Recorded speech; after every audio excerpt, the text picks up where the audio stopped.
noches, bienvenidos a Noticias 22. Gracias por estar con nosotros en este jueves con muchísima información. Es jueves de la región con Roberto Frías, también es jueves de columna con Yasmina Barrera y es jueves de cine con muchos contenidos. Vamos a tener una entrevista que va a presentar Julio López en unos instantes más en vivo con Acelo Ruiz por su película Oblatos. Platicaremos acerca de la ley de cinematografía. Está interesante el debate, entre muchas otras cosas. ¿Qué más tenemos, compañeros? Qué gusto estar con Rafael García Villegas y con Huemantzin Rodríguez. Hola Laura, ¿cómo estás? ¿Cómo están amigos de Noticias 22? Así es, vamos a hablar de todo eso y también de la Feria Internacional del Libro de Minería, donde tendremos actividades que están ocurriendo justo en estos días. Rafael, ¿cómo estás? Mis estimados amigos y colegas, muy contento de saludarlos, mi querido Hueman, mi querida Laura. Hola Laura Regis, en la traducción de Lenguas de Seña Mexicana. Y pues en efecto, vamos a arrancar. Ya el día de ayer platicábamos de la presencia del presidente de Argentina en nuestro país y también se asignaron y se hicieron intercambios muy importantes que tienen que ver con lo que a nosotros nos compete, con la cultura de manera particular. Y a propósito de esto que les vamos a presentar a continuación, también la titular de la dependencia, Alejandra Frausto, nos habló de las actividades con las que se conmemorará el Día Internacional de la Mujer.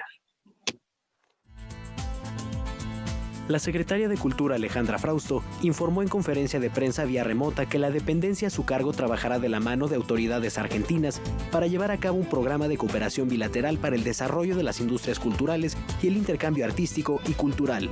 Esto como parte de la declaración conjunta que emitieron los presidentes de México y Argentina, Andrés Manuel López Obrador y Alberto Ángel Fernández.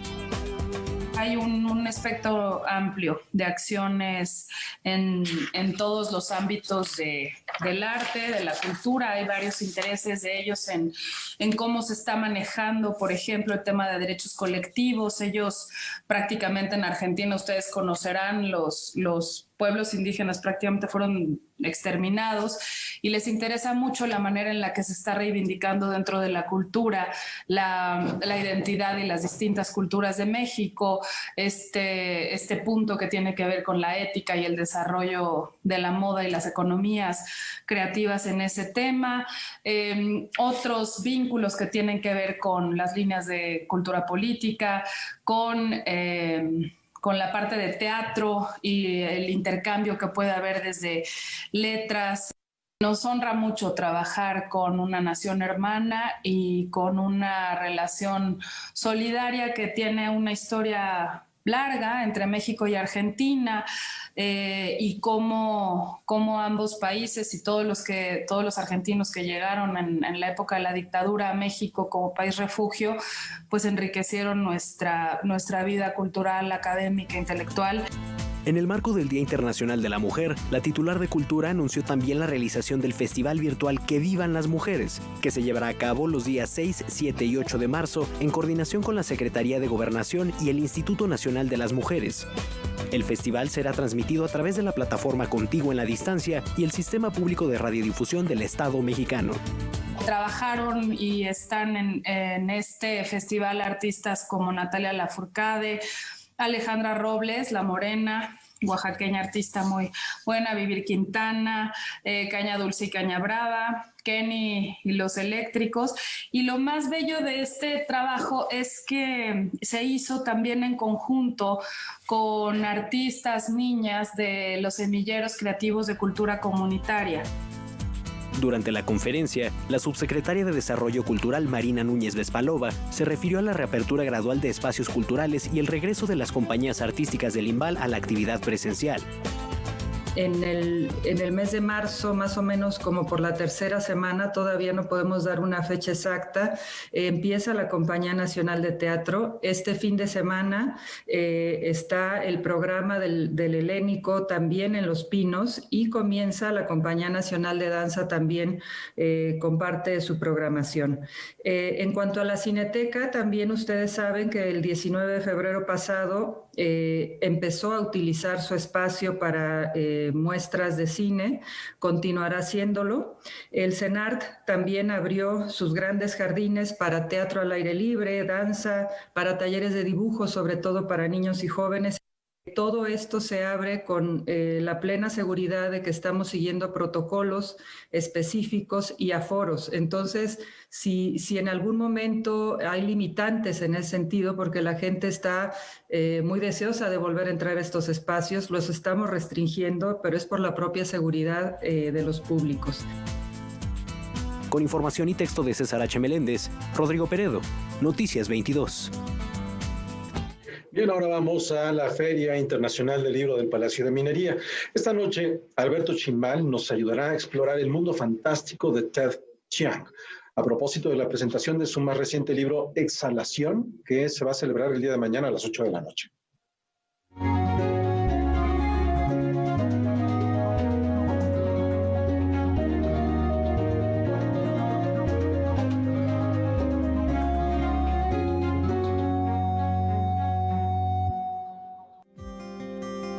Con una obra literaria más bien breve, apoyada en relatos cortos, el escritor norteamericano Ted Chiang se ha constituido como una referencia del género de ciencia ficción. Su obra explora la condición humana y los conflictos éticos en relación a la tecnología. Ahora aparece su libro Exhalación, que será presentado dentro de las actividades de la Feria Internacional del Libro del Palacio de Minería. Este libro está basado en varios principios científicos diferentes. Cada uno de los cuentos, digamos, dentro de la forma más clásica de la ciencia ficción, utiliza algún tema de ciencia, alguna cuestión especulativa o ya establecida, pues, del conocimiento científico para crear la anécdota. De hecho, hay notas en el texto donde Chiang explica cómo surgió cada uno de los cuentos, cómo parte de ideas relacionadas con la investigación y con diferentes disciplinas para crear sus historias. Chiang es un autor muy riguroso en ese sentido. Exhalación es el libro que inspiró la película La Llegada del director quebequense Denis Villeneuve y en donde se exploran temas como el lenguaje y la memoria en entornos tecnológicos. Alberto Chimal, encargado de presentar el volumen, vincula a Ted Chiang con autores clásicos de la ficción. Crece, por un lado, como con los grandes clásicos de la ciencia ficción en habla inglesa, y por otro, me parece a mí, eso habría que preguntárselo a él directamente, pero yo sospecho, con algunos de los grandes autores del siglo XX que se dedican a la imaginación fantástica. Yo encuentro en Ted Chiang muchas semejanzas, por ejemplo, con la obra de Jorge Luis Borges, porque construye esta especie de simulacros totalmente imaginados que nos los hace pasar por ciertos, ¿no? Y también encuentro, por ejemplo, semejanzas con un gran escritor polaco, Stanislaw Lem, que se dedica a utilizar el discurso científico para hacer una crítica social durísima, una revisión, pues, de todas las fallas humanas, de todas las fallas de los sistemas sociales y políticos.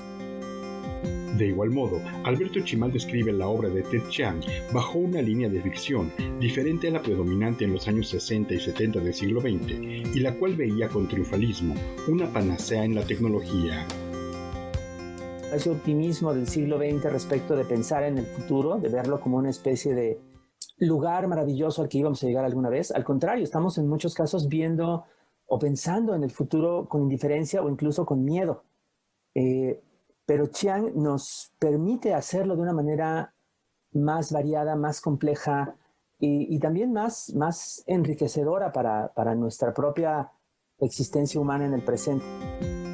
La presentación del libro Exhalación, publicado por Sexto Piso, se llevará a cabo de forma virtual el viernes 26 de febrero a las 8 de la noche en la página de la Feria Internacional del Libro del Palacio de Minería, dentro de las actividades de su 42ª edición.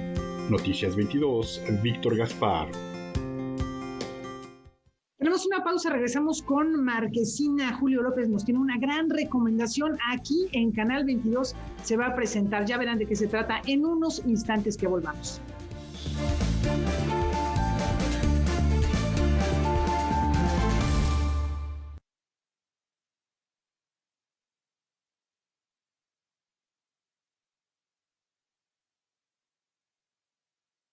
Hemos estado en semáforo rojo casi todo el año. Y aunque sabemos que ha sido un año lleno de problemas y retos, es momento de seguir adelante. En RSP nos identificamos con las mexicanas y los mexicanos que siempre tienen el semáforo verde para ingeniárselas y salir adelante. nosotros somos una red ciudadana progresista que, como a ti, nada nos detendrá para llevar a México adelante. RSP, súmate a la red progresista y vamos juntos adelante. Entra a redessocialesprogresistas.org. ¿De qué estás hecho, México? Recuerda la fuerza de la gente que te fundó. En ti está el espíritu de la lucha, no por elección, sino por consecuencia. No elegimos ser guerreros. La adversidad nos hizo herederos de mujeres guerreras, de filósofos, ingenieros y emprendedores. En nosotros no cabe la derrota. Hoy más que nunca, México, recuerda de qué estás hecho. Fuerza por México.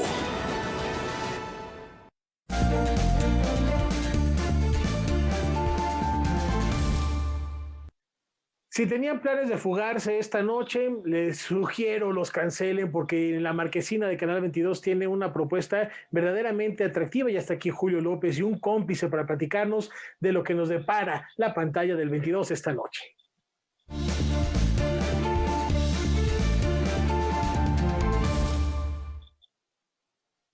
¿Qué tal? Muy buenas noches, Laura, Rafa, Huemansin, amigos de Canal 22. Pues sí, lo decía muy bien Rafael.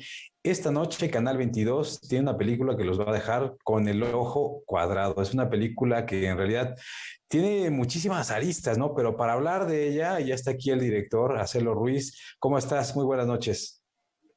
Buenas noches, Julio. Buenas noches a todos. Pues aquí, a la orden. A la orden, para hablar de Oblatos, el vuelo que surcó la noche. Es una película que, en pocas palabras, se trata de la fuga de un grupo de presos políticos en México, ¿no? Y la verdad es que está construida minuciosamente.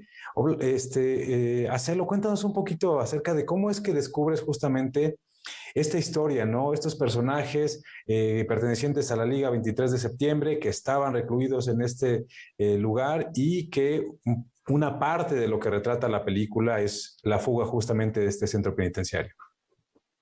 Bueno, pues Oblatos, justo como lo acabas de contar, es la historia sobre una de las acciones militares más importantes de la Liga Comunista 23 de septiembre, que fue una organización armada en la década de los 70s, un movimiento armado socialista que buscaba por la vía de la violencia revolucionaria el cambio social, orillados por la época, por la gran represión que se vivía en ese momento y por la falta de oportunidades de participar políticamente para la juventud.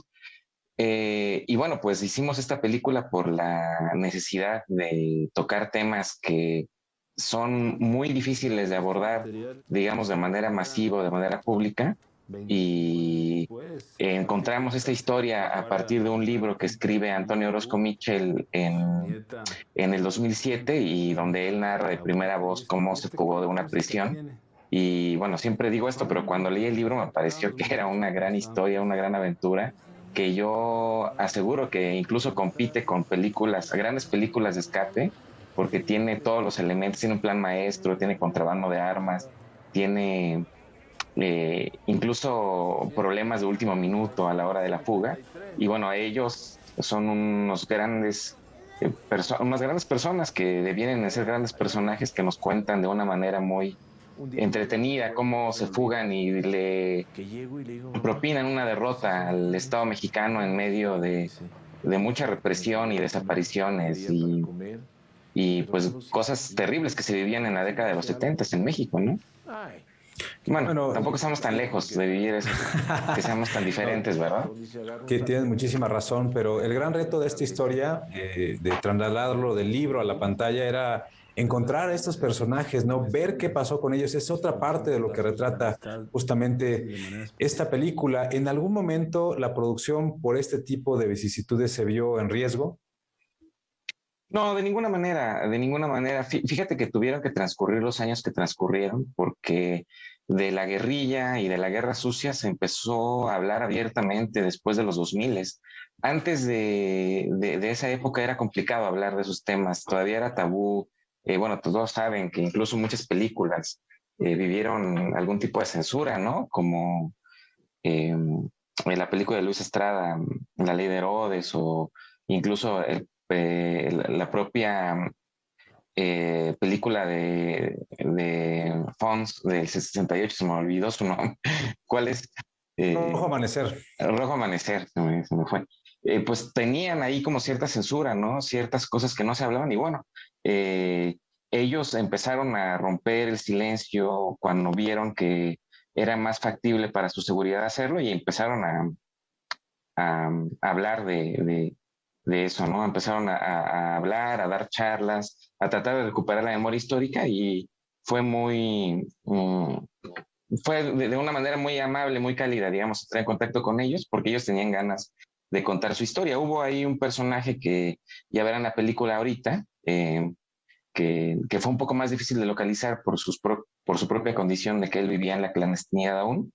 Y pues, pero bueno, logramos dar con él, convencerlo y pudimos tener a los personajes suficientes para contar esta historia de una manera muy completa, ¿no? Sí, así es, porque vuelvo otra vez un poco al tema, ¿no? Es muy fácil reconstruir la historia a través de la letra escrita, ¿no? Pero de manera visual es completamente diferente, sobre todo porque este penal de Oblatos pues ya ni siquiera existe. ¿Cómo fue para ti justamente este reto? Bueno, es que el más grande de los retos, digamos, como director o como la producción fue darle imágenes a esta historia, porque es un tema del que no hay muchos videos, no está muy grabado, ni siquiera había demasiadas fotos o videos de la penal, no había tanto material audiovisual, entonces tuvimos que hacer ahí muchos trucos, digamos, ocupar mucha imaginación, ocupar muchos archivos que no necesariamente tenían que ver con ese momento y con ese suceso, pero para poder dar una idea de lo que se vivió y sobre todo nos apoyamos mucho los investigadores y nosotros en materiales de la prisión, ¿no? Todos los disidentes de esa época tienen una ficha en la Dirección Federal de Seguridad y es impresionante cómo te investigaban y te espiaban. Ellos tenían fotos de fiestas familiares, tenían fotos de todo el tiempo te andaban fotografiando, ¿no? Luego a veces uno cree que la policía son estos seres incompetentes, ¿no? Que no pueden perseguir delincuentes, pero nada que ver, ellos eran policías muy, muy peligrosos, muy, muy violentos y muy represores que tenían muy bien estudiada la oposición, ¿no? Todos, es impresionante las fichas que existen ahí del espionaje político que había en México y que seguramente hay. ¿Cómo fue para ti justo llegar a este balance, ¿no? Porque finalmente lo que estás retratando en la pantalla es un grupo de personas, ¿no? O que pertenecían a un grupo que se dedicaba de pronto a hacer actos, ¿no? Contra el propio Estado. Y es parte justo de lo que revela un poco la película. Bueno, yo creo que yo partí de una premisa, ¿no? De escuchar por qué ellos habían hecho lo que hicieron, por qué decidieron tomar un arma, por qué decidieron asaltar bancos, por qué ellos participaron en acciones muy fuertes, ¿no? Pero es muy curioso porque al mismo tiempo eran personas, y lo verán al rato que vean la película a las 22:30, absolutamente adorables y absolutamente convencidas de lo que estaban haciendo era por un bien colectivo. Y escucharlos te da mucha perspectiva de lo que ellos vivieron y que finalmente ellos son hijos del momento histórico que les tocó vivir y de las influencias que había en el mundo, porque se vivían otros tiempos. Ahorita es muy curioso porque justo estaba viendo hace rato en el chat, en las publicaciones del Canal 22 en sus redes sociales, y hay como todo un debate ahí de por qué se está haciendo apología del delito, pero yo invito a que vean la película y que los escuchen y seguramente más de uno saldrá convencido de que ellos tuvieron sus razones para hacer lo que hicieron, ¿no? Pues así es. Acelo, muchísimas gracias por esta entrevista y como bien lo dijiste, es una película que no te deja, pues digamos, inmune, ¿no? Siempre hay una opinión a favor o en contra, pero esta película, esto genera. Muchísimas gracias, Acelo. Muchas gracias a ustedes. Bueno, pues ahí lo tienen, ya lo decía Acelo, a las 22:30 horas se presenta Oblatos, el vuelo que surcó la noche, no se la pierdan, seguramente les generará una opinión. De tema y también con un tema que ha causado controversia, la nueva ley federal de cinematografía y el audiovisual. Ahora se pronuncia el gremio de los productores independientes, justamente de las declaraciones que ha dado ya la Academia Mexicana de Artes y Ciencias Cinematográficas y también la Canacine. Vamos a ver qué le dijeron a mi compañero Huemansen Rodríguez. Como sabes, han sido días de mucho movimiento para la industria, ¿no?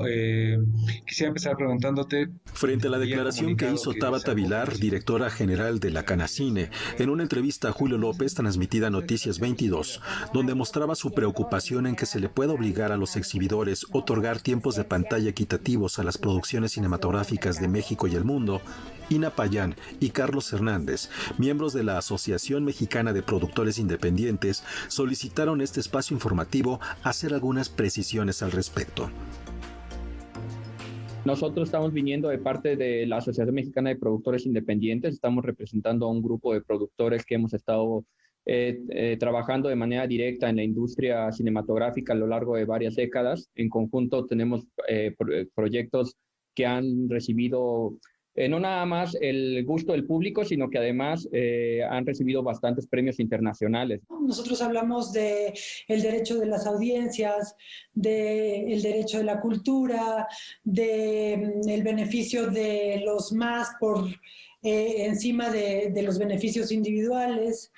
Y nosotros creemos que esta ley lo que trata de hacer es equilibrar un poco más. Y eso es lo que creo que respaldan todos los gremios que han formalizado esta ley. Yo creo que no hay que olvidar de que la propia Ley Federal de Cinematografía al día de hoy consagra en su artículo 9 que la cinematografía es un elemento industrial, efectivamente, pero que también se considera que es una actividad cultural primordial. Y esto no nada más lo consagra la propia ley, sino que viene de un derivado del propio artículo 4 constitucional, donde establece que es un derecho humano la cultura y que por lo tanto es obligación del Estado garantizar ese derecho humano. La Constitución está consagrado el derecho a la cultura, pero es algo que no le corresponde a una empresa privada hacer. En la entrevista mencionada, Tabata Vilar comenzó que, si bien en la Constitución está estipulado el derecho a la cultura, es algo que no le corresponde hacer a una empresa privada. Y si el Estado quiere que se divulgue ese derecho cultural, que también tienen las industrias cinematográficas, puede hacerlo a través de Canal 22 o la Cineteca Nacional. Yo creo que es totalmente errónea la posición de Tabata. Yo creo que la plataforma del 22, el 11, Filming Latino, son muy importantes para nuestra cinematografía, pero no estamos hablando de eso, estamos hablando de realmente llegar a todos los pueblos, a todos los cines, a todos los lugares, a todos los mexicanos. Estamos llegando tarde y lo demuestra mucho un elemento muy sustancial. La reforma, la ley data del año de 1992 y la última vez que hubo una reforma de gran calado a esa ley es del 99. En Canadá, Francia, la Unión Europea, hay políticas públicas para regular los monopolios, ¿no? Y para cuidar y preservar su cinematografía. Y yo creo que nosotros vamos tarde. De entrada ya no estamos hablando nada más del concepto cinematográfico, estamos hablando del concepto del audiovisual, ¿no? Se está hablando de un tema de equidad de pantallas, de equidad de tiempo. Y yo creo que justo esta y las reformas que vienen en materia de la Ley Federal de Comunicaciones pues van a ayudar a contemplar también el tema de las plataformas y que podamos actualizar nuestra legislación que está atrasada varias décadas. Noticias 22, Huemansin Rodríguez. Bueno, pues ahí lo tienen, creo que es un tema del que todavía se hablará muchísimo, la ley apenas está en aprobación, así que en los siguientes meses veremos reuniones justamente entre todos estos gremios.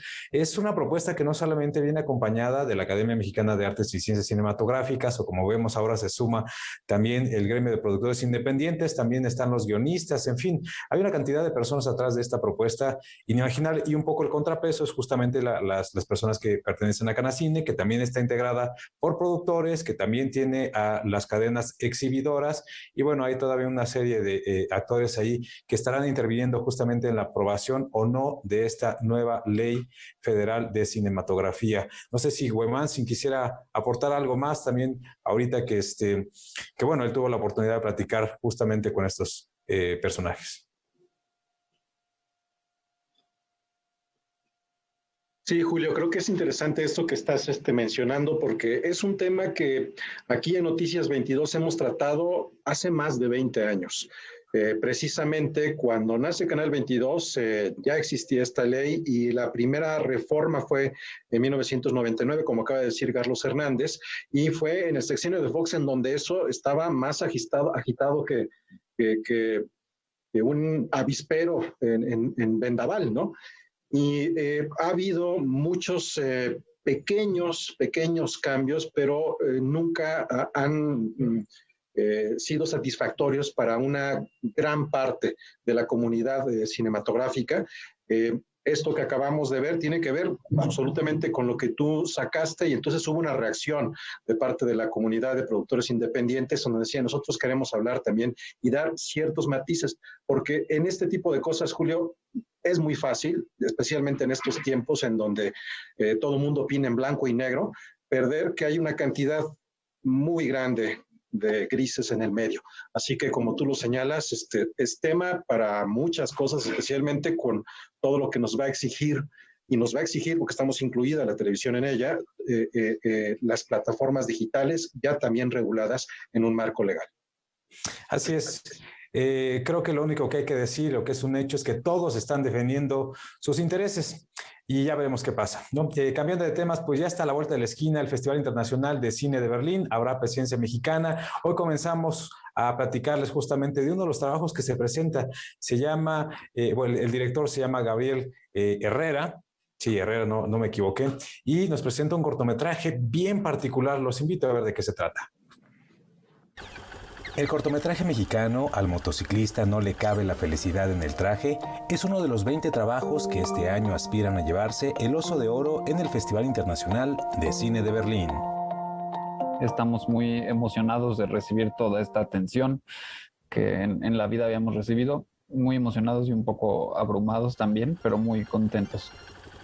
Esta es una película surrealista construida a partir de viñetas. El espacio y tiempo son indeterminados. Se mezclan temas como la conquista y la apropiación cultural. El motociclista, protagonista de esta historia, es una especie de receptáculo de opuestos que encuentran equilibrio en su persona. Me parecía como provocativa en un buen sentido, tratando de no emitir juicios en ningún momento, esta idea de que el conquistador y el chico de la moto, ¿sí?, se convirtieran de alguna manera en la misma figura.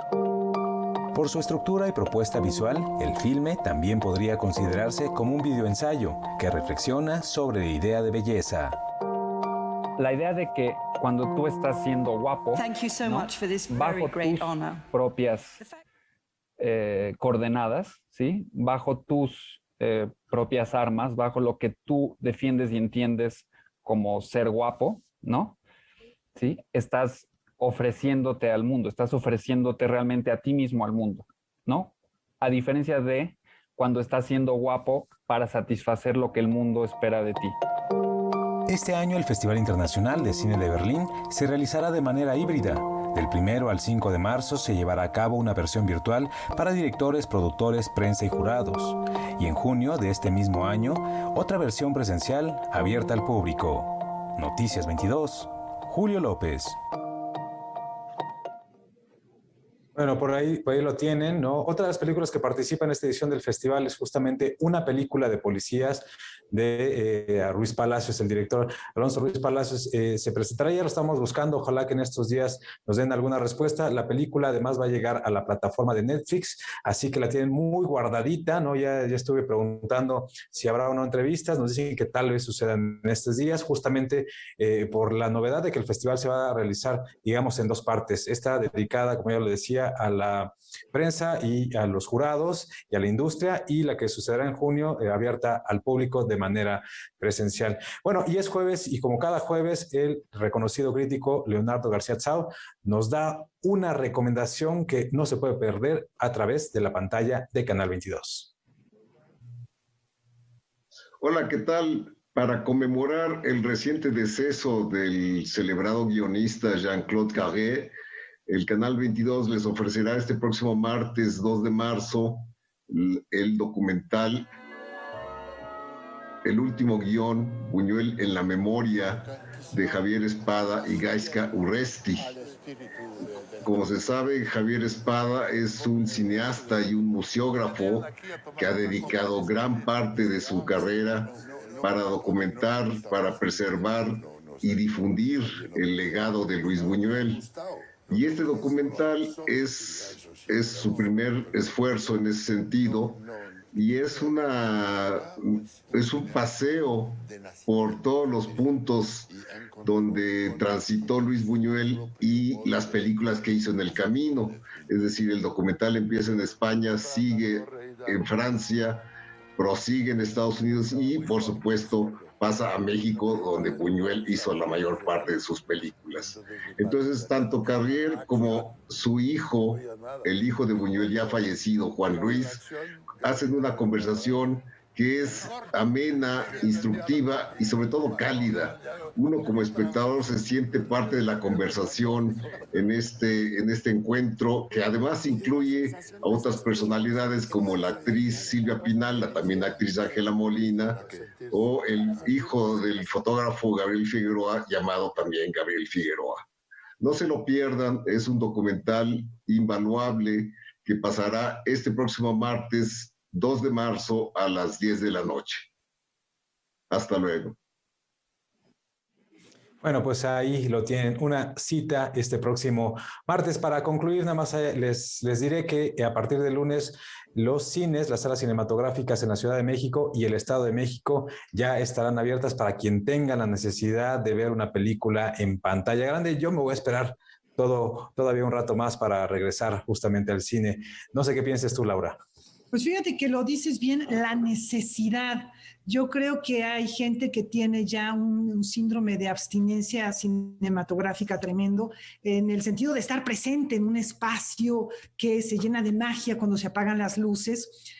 Pero bueno, efectivamente yo respeto también a quienes prefieren seguir viendo en plataformas digitales y en Canal 22, porque bueno, ya simplemente las dos recomendaciones de Oblatos y este documental, pues yo creo que pues es una buena manera de pasarla bien en Canal 22. Fíjate, Julio, que tenemos otra recomendación de una vez que ya estamos recomendando la programación del 22. Jacaranda Correa nos espera en Debate 22. A 3 años de la publicación de La estafa maestra, va a recibir a las investigadoras Miriam Castillo Moya y Anayeli Roldán Sánchez, ganadoras del Premio Ortega y Gasset de Periodismo en 2018 por este muy conocido trabajo. ¿Qué ha ocurrido con los responsables de los hechos? ¿Forman parte de la vía pública en México todavía? ¿Dónde están? Vamos a conocerlo a las 9 de la noche, terminando Noticias 22. Regresamos en unos minutos.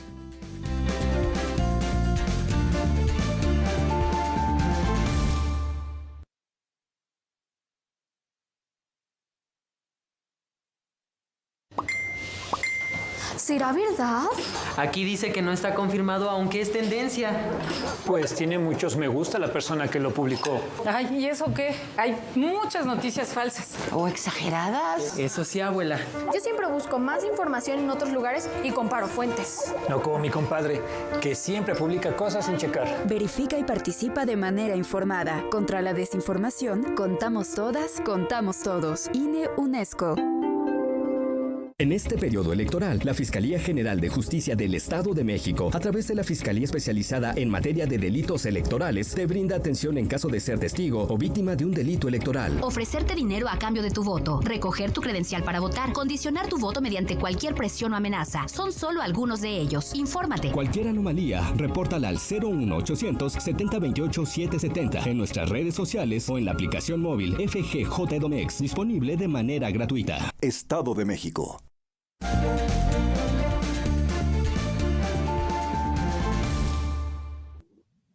Continuamos aquí en Noticias 22. Mañana la Academia de la Lengua, en colaboración con la Universidad Autónoma Metropolitana, celebrará un homenaje al escritor y traductor Carlos Montemayor a 11 años de su partida. El evento contará con varias sesiones en las que se hablará sobre las múltiples facetas de este autor chihuahuense. Aquí les decimos en dónde podrán sintonizarlas.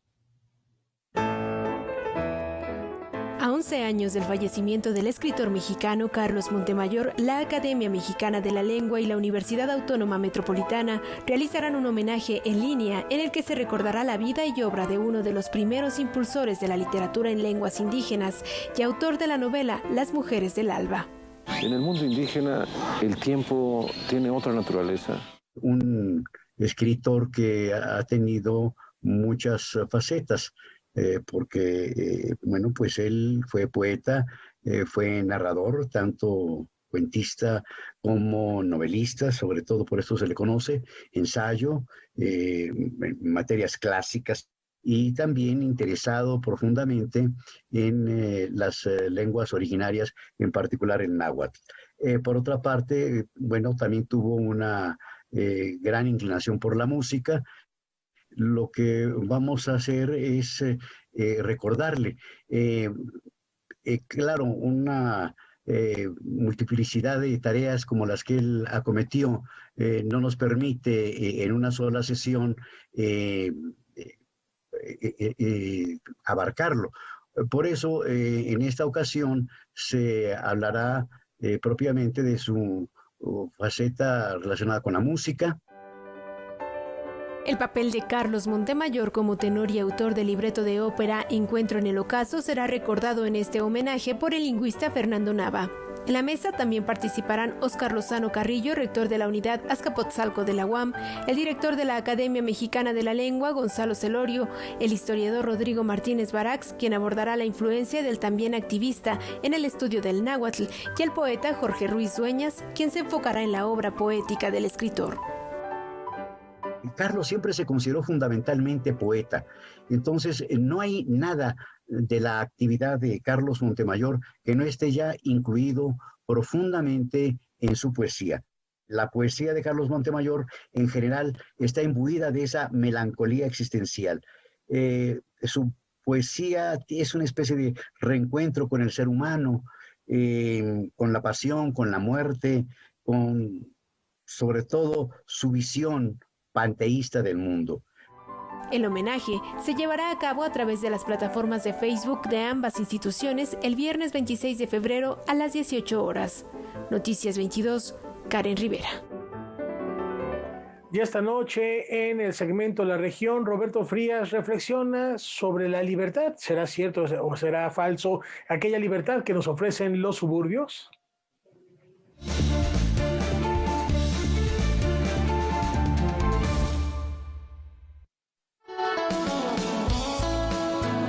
Como respuesta a las grandes ciudades modernas, plagadas de ruido, contaminación e inseguridad, se planteó en Estados Unidos en la década de los años 50 que el suburbio era una opción asequible para la clase media.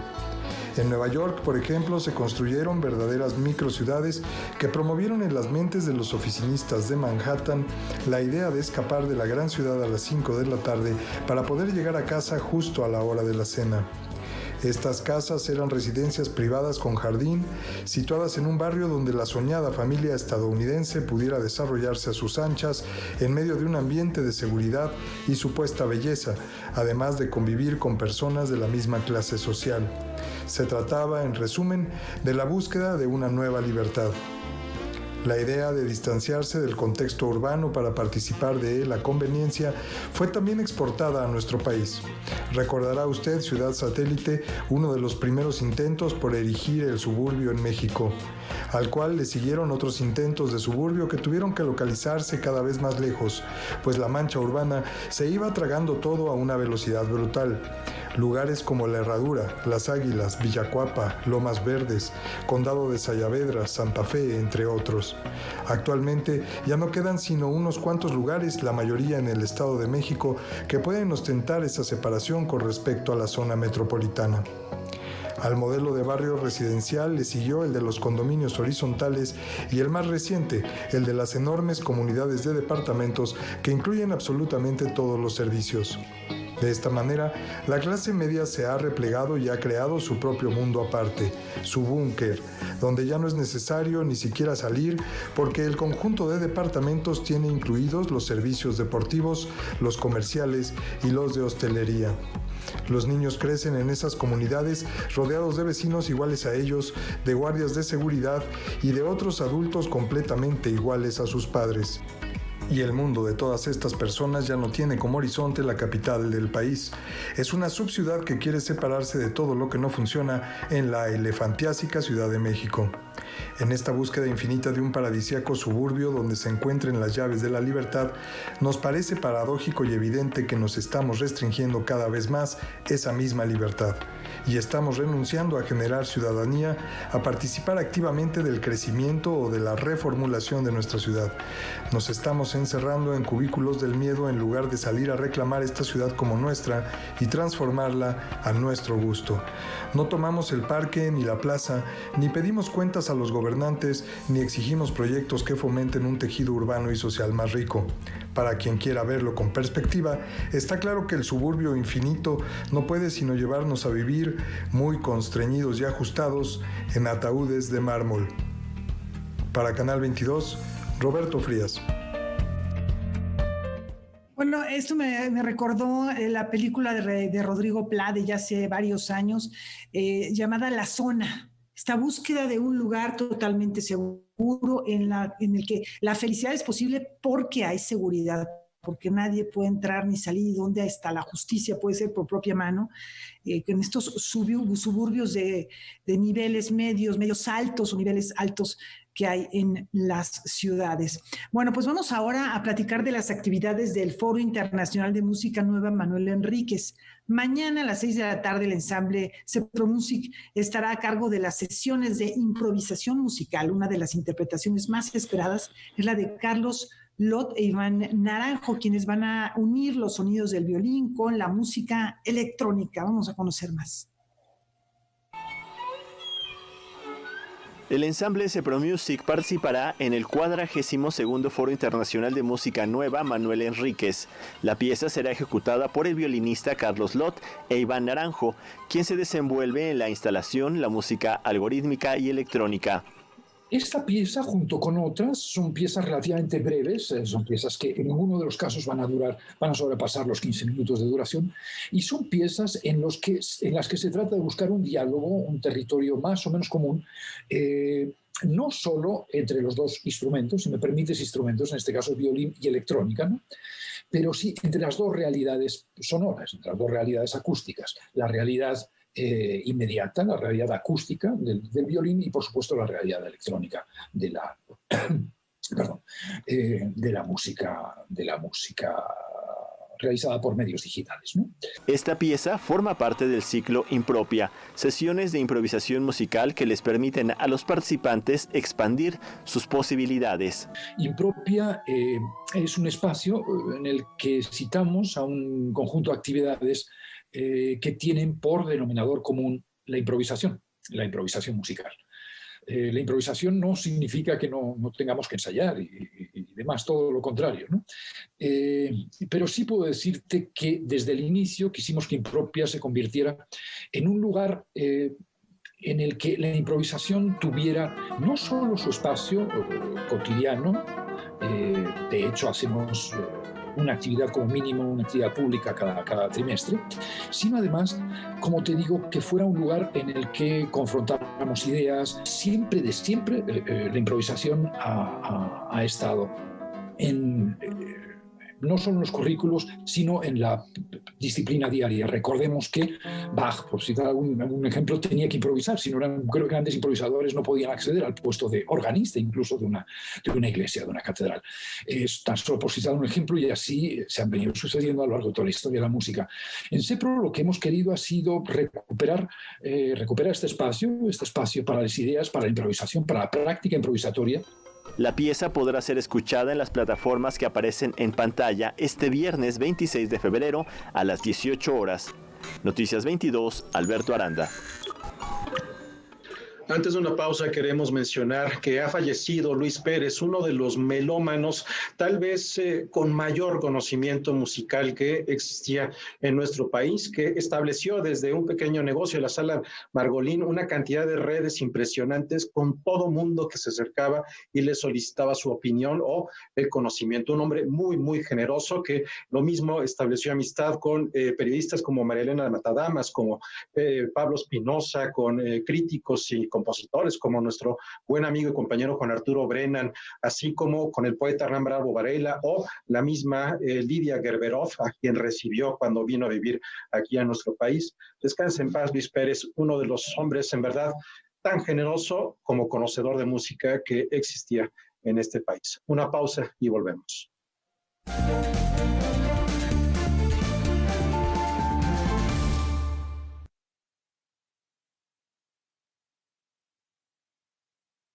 En el PES cabemos todos. Ciudadanas, ciudadanos, simpatizantes, militantes del PES. En este 2021 demostremos que otra política es posible. La política de la paz, reconciliación y la solidaridad. Como sociedad, no nos gusta que se gasten nuestros recursos en partidos políticos. Que se utilicen en cosas que no nos dan beneficio. Nosotros creemos que en México, la Casa Deportiva de Animales no debería existir. Acércate a nosotros. El Partido Encuentro Solidario es la casa de todos. México hoy tiene una nueva opción. Partido Encuentro Solidario. La cuarta transformación está avanzando de la mano de la gente. ¿Cuándo antes un gobierno había puesto a los pobres por encima de todo? ¿Cuándo se había entregado una pensión a todas las personas mayores y becas a tantos jóvenes? ¿Cuándo se había trabajado para garantizar atención médica y medicinas gratuitas? Para Morena, el poder solo tiene sentido cuando se pone al servicio de los demás. Con el pueblo todo, sin el pueblo nada. Morena, la esperanza de México.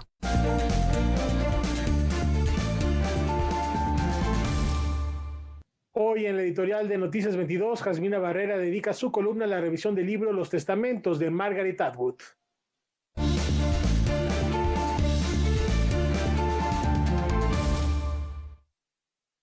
Saludos al auditorio de Canal 22.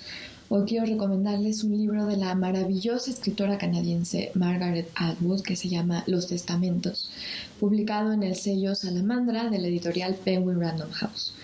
Los Testamentos es la secuela del Cuento de la Criada, la novela que se convirtió en una famosa serie de televisión. En el Cuento de la Criada, Margaret Atwood escribió una sociedad totalitarista, machista hasta la médula, como estas suelen ser, en que muchas mujeres son infértiles, así que las pocas que quedan fértiles se convierten en esclavas sexuales y reproductivas de los poderosos. Atwood dice que ella nunca inventa nada que no tenga bases en sucesos históricos verídicos, y para crear esta sociedad puritana y represiva no le faltaron modelos a seguir en el pasado y en el presente, porque todavía hoy en la mayor parte del mundo las mujeres no tienen sus derechos sexuales y reproductivos garantizados y viven expuestas a distintos grados de violencia de género. El Cuento de la Criada es una novela poderosísima y ya desde antes de la aparición de la serie, varias mujeres comenzaron a utilizar la iconografía totalitaria que Atwood inventó, en particular en la indumentaria de sus personajes, para protestar contra la violencia de género. Las llamadas criadas de esta novela utilizan un traje rojo y un gorro blanco que se ha visto en incontables manifestaciones y protestas alrededor del mundo. En una entrevista, Atwood dice que esto es muy conveniente porque mediante la vestimenta se puede protestar en silencio y sin que te reprimen. En Los Testamentos, Atwood regresa a ese mundo y narra la historia de 3 mujeres que ocupan distintas funciones en la sociedad, cuyos caminos se unen en una trama llena de misterio, emoción, inteligencia y sentido del humor. Esta es una de las novelas más entretenidas, en el mejor sentido de la palabra, que he leído en los últimos tiempos, además de ser brillante y visionaria. Bueno, pues una muy buena recomendación, Los Testamentos de Margaret Atwood, una muy exitosa escritora contemporánea. Una recomendación que también les vamos a hacer tiene que ver con teatro, y esto es en el Teatro El Milagro. Se trata de una obra capital de Anton Chekhov, que es El Tío Vania, una pieza que se presentó con anterioridad en varias temporadas en forma presencial, y ahora se hace una propuesta para poderla ver desde casa. En el marco de su ciclo virtual El Milagro en Video, Teatro El Milagro hace una revisión de la propuesta escénica del clásico de la literatura dramática del siglo XIX, Tío Vania de Anton Chekhov, dirigida por David Holguín, con un elenco encabezado por Arturo Ríos, Laura Almela, Mauricio Davison y David Evia. Contar la maravillosa obra de Anton Chekhov, esta obra a propósito de la mediana edad, de la crisis, de la madurez, de la falta de expectativas, de pronto en un lugar donde aparentemente no pasa el tiempo, pero se asienta en el alma y se asienta en los sinsabores que tienen los personajes.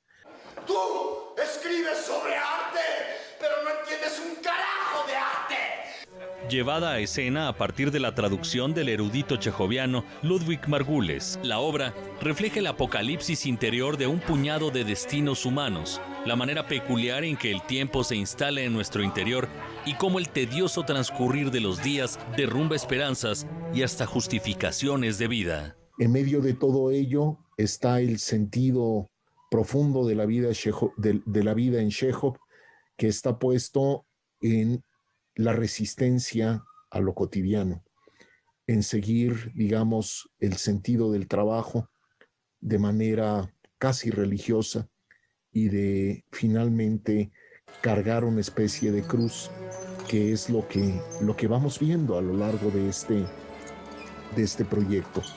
El montaje originalmente se presentó a lo largo de 3 temporadas entre 2014 y 2015 en Teatro El Milagro. Para mí, bueno, fue un proyecto muy afortunado. Creo uno de los más importantes de los que he hecho a lo largo de mi carrera. Tuvo una notable respuesta de público. Fue, creo que, también un momento de plena madurez de mi relación con el escenógrafo e iluminador Gabriel Pascal, que hizo una bellísima escenografía trabajada básicamente sobre acero, metal, combinado con madera y con toques de pintura expresionista.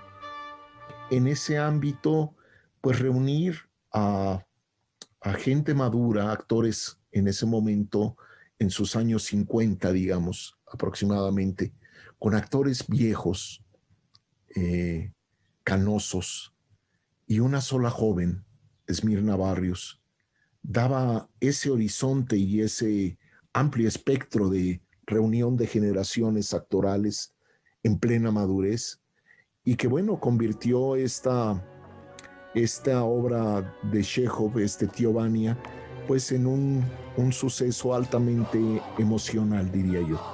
La presentación virtual de Tío Vania se llevará a cabo del 26 de febrero al 7 de marzo, los viernes a las 20:30 horas, sábados 19 horas y domingos 18 horas. Para finalizar el ciclo, el jueves 11 de marzo a las 20 horas se realizará un conversatorio donde participarán el director, miembros de la producción y actores. Los accesos tienen un precio de 80 pesos y están disponibles en Boletópolis. Con información y texto de Omar Vera, Óscar Helguera, Noticias 22. Y bien, y de esa manera llegamos al final de Noticias 22 y nos vamos a despedir con música, con un personaje muy interesante, Anton Arinsky, a los 115 años de su partida. Rafael, este es un personaje que se encuentra en una de las coyunturas muy importantes del desarrollo musical de Rusia. En efecto, alumno de uno de los grandes del grupo de los 5, Nikolai Rimsky-Korsakov, maestro de Sergei Rachmaninoff, por mencionar algunos de sus alumnos, admirado y admirador a su vez de Tchaikovsky, que desde los 9 años ya tocaba el piano, fue un genio, fue un erudito, y no obstante queda ahí un poco olvidado su nombre y por eso quisimos rescatarlo esta noche. Y además lo que mencionas, Rafael, son nombres que podemos poner juntos en el disquero, pero que no estaban tan cercanos a veces en la vida real, ¿no? Pues esperamos que disfruten esta propuesta y nos vemos el día de mañana. Buenas noches.